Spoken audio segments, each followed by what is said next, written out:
Assalamualaikum warahmatullahi wabarakatuh. Sebelumnya perkenalkan, nama saya Alis Birliana Putri. Pada video dan kesempatan kali ini, saya akan menjawab beberapa pertanyaan beserta jawabannya pada tugas di luar kelas hari ke-12. Salam Bimba, tetap semangat dan terus belajar. Relawan Bimba berbuat baik dengan bijaksana. Pada bagian yang pertama, yaitu mengenai individual system. Pertanyaannya, apa pengertian dari individual system? Jawabannya yaitu proses belajar yang bersubjek pada anak sebagai subjek belajar.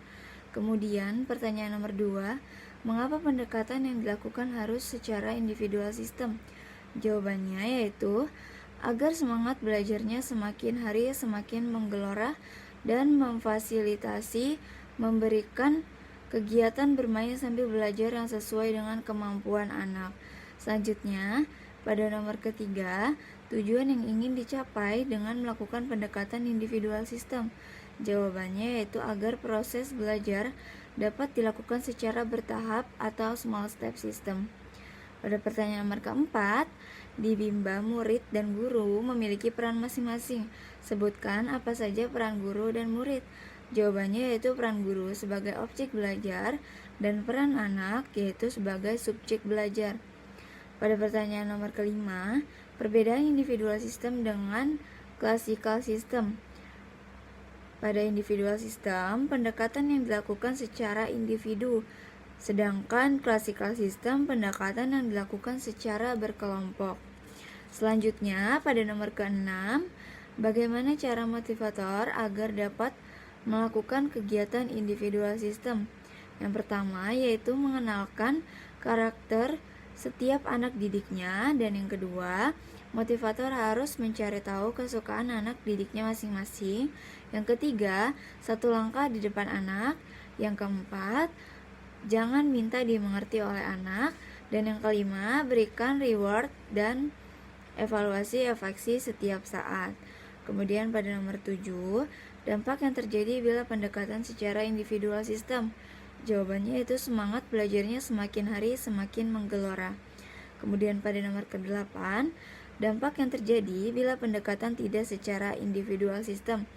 Jawabannya yaitu proses belajar kurang menyenangkan, anak kurang memiliki semangat dalam belajar, dan motivator kurang mengerti karakter anak.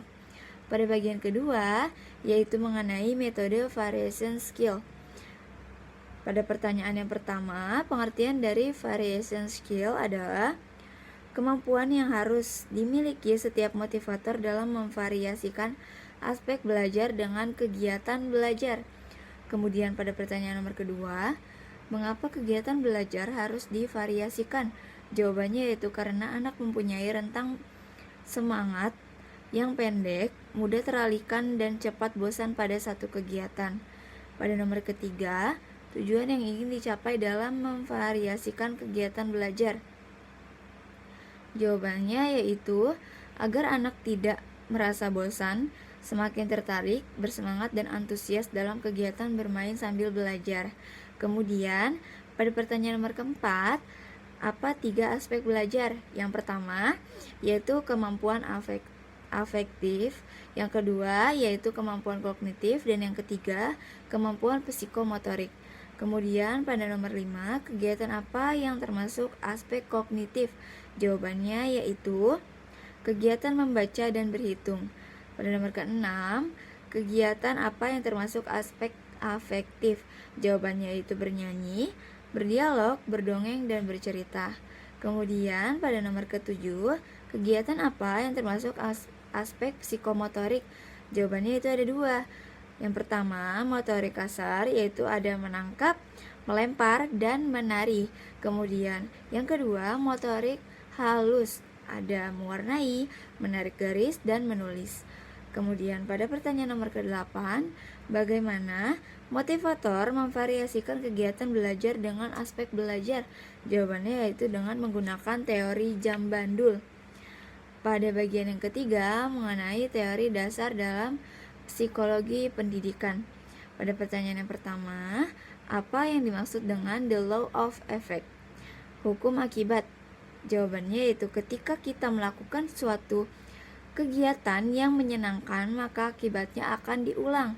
Kemudian pada pertanyaan nomor kedua, apa yang dimaksud dengan the law of exercise? Hukum latihan. Jawabannya yaitu ketika suatu kegiatan yang terus diulang, maka akan berdampak mampu.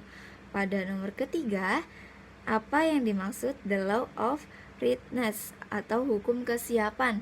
Jawabannya yaitu ketika seseorang semakin mampu, maka semakin siap dan terampil.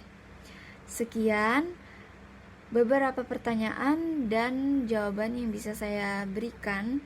Mohon maaf apabila ada kekurangan ataupun kesalahan. Salam Bimba, tetap semangat dan terus belajar. Relawan Bimba, berbuat baik dengan bijaksana. Wassalamualaikum warahmatullahi wabarakatuh.